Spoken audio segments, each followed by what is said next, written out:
Yan. Kumambang ka agad. Hindi ka tulad ng dalawa dyan. Wala ka nang makain. Oh. Yan. Dapat dito, pinagme-merienda.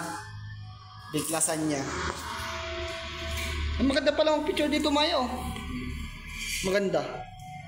Kasi yung pusin ko na picture sa sila. Oo, maganda dito. Ito yung pwesto mo.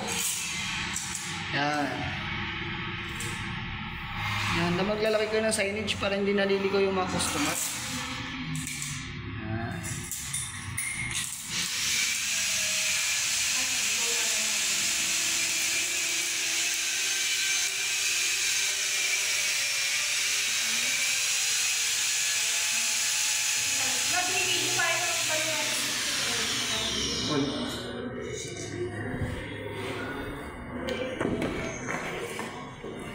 Wow.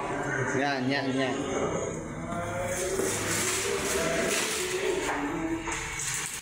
Guys, tignan nyo, naninira pa oh. Day off na nga lang. Naka-day off na nga lang, naninira pa.